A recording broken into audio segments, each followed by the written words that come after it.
Bom dia, gente. Hoje mais um DSS MAC do Departamento Socioambiental, né? Nós estamos começando uma semana depois de diversos casos, né, de testagem, né, da Covid-19 nas integrantes da equipe Vina. E hoje a intenção é passar para a gente discutir, né, ter uma perspectiva de como que foi a testagem, né, entender como que isso tudo aconteceu. Hoje a gente está aqui com a Luziene, né, e a Luziene vai me ajudar, né, vai conversar com a gente, né, sobre como que foi os dados, os resultados. A Rosimeire, ela do SESMIT, ela passou os dados para a gente e nós vamos apresentar para vocês o resultado. Bom dia, Sabrina. Bom dia, equipe da Vina. É um prazer estar mais uma vez aqui com vocês. Infelizmente, para a gente falar a respeito desse tema, né, que está assolando mundialmente falando. Mas é justamente pela preocupação que a Vina tem com seus colaboradores que foi realizada essa testagem. Infelizmente, quando a gente tem alguém muito próximo da gente que tenha apresentado os sintomas da Covid, a gente já fica com uma preocupação bem maior, né? Então, em vista dos dados, como a gente pode observar neste gráfico, nós tivemos 44 pessoas da Vina sede testadas. E dessas 44 pessoas, nós tivemos 12 resultados positivos entre os setores determinados. Tivemos ainda 2 pessoas que foram testadas para a Covid e o resultado informou que elas, em algum momento, tiveram contato com a doença, mas agora elas já não apresentam mais os sintomas, já não apresentam mais a definição do vírus no organismo, que já é uma resposta positiva, né? Então, dessas 12 pessoas que tiveram o seu resultado como positivo, nós podemos definir, como mostra o gráfico, a quantidade de pessoas por setor. Então, nós tivemos aí na fatia azul do Departamento Socioambiental uma pessoa que deu como resultado positivo, departamento pessoal, 2 pessoas, a portaria foram 2 também, e a oficina nós tivemos um número maior de resultado positivo, que foram 7. Nesse total de 12 pessoas com resultado positivo, nós podemos estimar que é um valor muito alto dentre as 44 pessoas que foram testadas aí na Vina. E é interessante quando a gente fala a respeito desse teste, desse exame médico, porque a gente costuma não provar no exame, não procurar no exame a quantificação de um vírus ou de uma bactéria no organismo do ser humano. Mas quando a gente está trabalhando com o exame médico, a gente está buscando realmente a presença de anticorpos e daquela resposta que o vírus deixou no nosso organismo. E também o combate do nosso organismo em relação a esse corpo estranho, não é mesmo, Sabrina? Isso, Luziene. Para quem ainda não entendeu, gente, o resultado do exame, né? A Vina optou por fazer uma testagem, né, onde media a quantidade de anticorpos. E foram 2 anticorpos testados, né? O IgM e o IgG. É importante a gente pensar que quem deu positivo, né, tanto para IgM quanto para IgG, é uma resposta, né, do corpo, que o nosso corpo ele responde a essa infecção do vírus, produzindo essas armas, entre aspas, esses anticorpos. Então, do momento da infecção até uns 7 dias, né, a gente tem a produção desse IgM. Depois que essa infecção vai evoluindo no corpo, né, dessa pessoa, ela acaba tendo uma resposta mais específica, que aí o organismo, ele desenvolve, né, produz um anticorpo mais específico, que é o IgG, desculpa. E aí, quando você pega o seu resultado de exame e analisa, né, esse resultado, você percebe que se você tem já o IgM positivo, reagente, essa informação é suficiente para que você seja, né, seja identificado como uma pessoa que está em infecção e aí precisa entrar no quadro de isolamento social. A empresa, ela optou né, por testar uma quantidade maior de pessoas. Então, a partir do primeiro caso, né, onde foi identificada uma pessoa que teve sintomas, né, e aí foi identificado que essa pessoa ela testou positivo para a COVID, a empresa optou por fazer um rastreamento, né, de quem teve contato com essa pessoa e testar o maior número de pessoas para que essas pessoas, né, dando positivo tanto para IgM quanto para IgG, fossem colocadas em isolamento social. Né? O prazo do momento que foi feita a testagem, né? Essa pessoa ela ficou no mínimo 14 dias em casa. Então, é um tempo suficiente, né, para que o vírus já tenha entrado, feito todo o processo até que o corpo conseguisse eliminar esse vírus. Então, as pessoas que estão voltando agora do seu isolamento, né, ficou 14 dias, são pessoas que já não estão em estágio de contaminação, ou seja, não tem a possibilidade de contaminar. No entanto, gente, é importante a gente lembrar que não quer dizer que a atenção e a prevenção, né, os cuidados que já vêm sendo tomados, não devem diminuir. Pelo contrário, né? Já existe, não existe na literatura, né? O coronavírus é uma doença nova, né? Então a gente não tem ainda, né, conhecimento científico, né, que comprove que não há reinfecção, né? Que uma pessoa que já tenha ficado doente, independente se tenha resultado IgM ou IgG, essa pessoa ela tem que continuar em alerta, né, atenta, seguindo os procedimentos. Não é mesmo, Luziane? E a gente precisa, inclusive, reforçar esses hábitos, melhorar esses hábitos, né, de prevenção na vinha.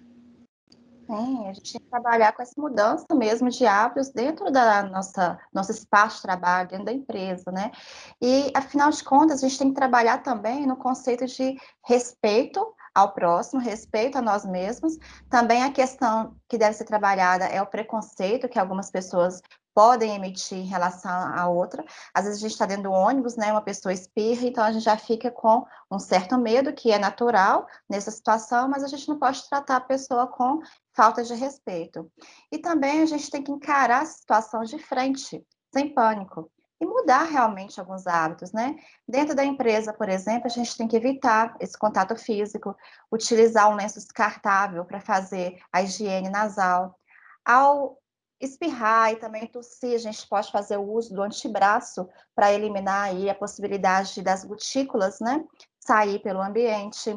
Evitar tocar as mucosas, boca, nariz, olhos. Eu mesmo sou alérgica, então é um hábito que eu tenho que controlar o tempo todo, não tem jeito.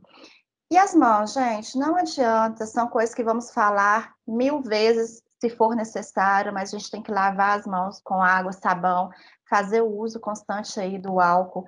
Dentro do ambiente de trabalho também, não compartilhar nenhum objeto pessoal. Os seus talheres, deixa dentro da sua bolsa, prato, copo, garrafa de água, mantenha perto de si. Não são objetos que a gente já compartilha no dia a dia. Então, nesse momento de pandemia, a gente tem que realmente frisar mais a respeito desses hábitos. Ambiente fechado, a gente tem que manter ventilado. Quem faz uso do ar-condicionado, neste momento, dá prioridade a não utilizar o ar-condicionado. Em relação à alimentação, é bom a gente controlar, ingerir muito líquido, que é bom para melhorar aí a questão da imunidade mesmo, que vai associar, né, a questão da doença em si. Departamento pessoal, por exemplo, são setores que lidam diretamente com todos os funcionários da empresa. Vamos dar preferência ao uso de uma comunicação interna, fazer uso do e-mail, o telefone, especialmente o telefone celular particular, para a gente evitar aí a questão da contaminação. A Vina ela está disponibilizando o Wi-Fi, para ficar mais fácil essa comunicação também pelo WhatsApp. Setores como, por exemplo, a oficina.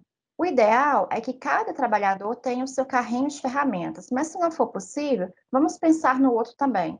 Então, eu executei o meu trabalho, você executou o seu trabalho, no decorrer do final, no final daquele momento, pegue um pano umedecido com álcool e limpa a ferramenta, limpa aquele equipamento, para deixar disponível para outra pessoa. Quem trabalha aí no escritório, vamos ter o hábito de todo dia, antes de iniciar o trabalho e ao final do trabalho também, pegar um pano e com álcool e passar na cadeira, na mesa, no computador, na sua estação de trabalho. Cada um fazendo a sua parte. E de preferência que a estação de trabalho ela tenha uma certa distância da estação de trabalho do colega também, né?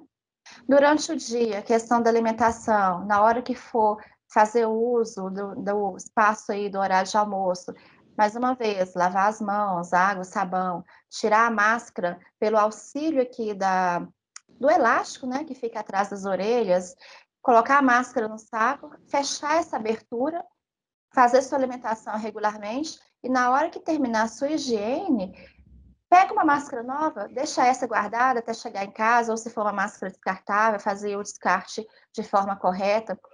O período que a gente pode ficar com a máscara varia entre 2 e 3 horas. Só que se a pessoa sentir que ela está mais úmida, é bom fazer a troca já imediatamente. Então, gente, são pequenos hábitos que a gente vem frisando, que todo mundo vem falando e que a gente realmente tem que controlar no dia a dia. E um outro ponto também é a gente não descuidar da saúde. Como o nosso foco está sempre na questão da Covid, dessa nova doença que está sendo alarmante aí mundialmente, a gente está se esquecendo das doenças antigas, das doenças aí de inverno, que pode até mesmo piorar a situação. Nós já falamos, né, até a respeito da Covid aqui no nosso ambiente.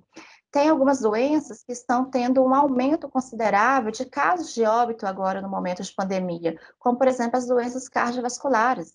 Às vezes a pessoa, ela está sentindo realmente alguma coisa, mas ela prefere não ir no hospital com medo da contaminação. Mais uma vez, o medo é normal, mas a gente não pode descuidar da doença. Em outros casos, as pessoas podem até procurar aí uma assistência médica, uma ginecologia, dentista, um clínico geral, mas estamos com a medicina saturada. Então, é muito comum neste momento que algumas especialidades estejam sendo ofertadas apenas para um grupo de pessoas específicos, como, por exemplo, as mulheres grávidas. Dengue, infelizmente, os casos vêm aumentando. E o procedimento para controlar a disseminação da dengue são procedimentos básicos, como, por exemplo, o que nós temos aqui hoje em relação à Covid. Uma outra doença que vem aumentando muitos casos nesse momento de pandemia é a questão do sarampo. O sarampo, a gente trabalha com a vacina. Nós já temos aqui a erradicação em relação a essa doença, mas nós estamos aqui no mês 8 e nós tivemos 23 vezes mais casos do que o ano de 2019. Gente, as doenças não vão esperar a pandemia passar, não. Então, a gente tem que ficar atento aos sinais. E aí eu te pergunto, Sabrina, a responsabilidade é só minha? É só sua? De quem que é essa responsabilidade? A responsabilidade é de todo mundo, né, Lu? É importante a gente parar para pensar uma coisa que o Departamento Socioambiental, ele frisa, né, e sempre bate, sempre apresenta para a gente sobre a corresponsabilidade, né, gente? E mais uma vez, é importante a gente sempre parar para pensar, não pensar só no nosso umbigo, pensar no outro acima, respeitando as diferenças e as particularidades, porque para a gente essa doença pode ser que ela não tenha, né, tantos problemas, né, a gente não venha causar sintomas, né, como a gente teve na Vina vários casos, os assintomáticos. Porém, tem pessoas que têm sintomas graves dessa doença que pode levar até a morte, né, e é isso que a gente não quer. Existe uma máxima, né, uma fala de que todo mundo vai pegar, né, essa doença. Mas eu espero que todo mundo tenha a oportunidade de se prevenir, né? Então, uma vacina ela está sendo estudada, está sendo pesquisada e que a gente mantenha a atenção voltada para a prevenção, né? Se a gente teve esses casos na vinda, é porque em algum momento essa prevenção ela foi insuficiente. Então, vamos voltar a nossa atenção, seguindo aí as dicas que a Luziene passou para a gente, melhorando ainda mais, né? Nesse vídeo, a gente vai colocar outros links que podem melhorar essa informação para vocês, tá? O Departamento Socioambiental fica ainda à disposição para tirar dúvidas, né? O SESNAD também está aí para isso, né? Quem tiver dúvidas, quiser comentar, criticar, a gente continua aqui sempre aberto, né? Utilizando esse canal para comunicar com vocês. Eu agradeço, Luziene, agradeço vocês, equipe, tá? Que tenha uma ótima semana e que seja uma boa semana de muita saúde. Fique bem, tá, pessoal? Obrigada.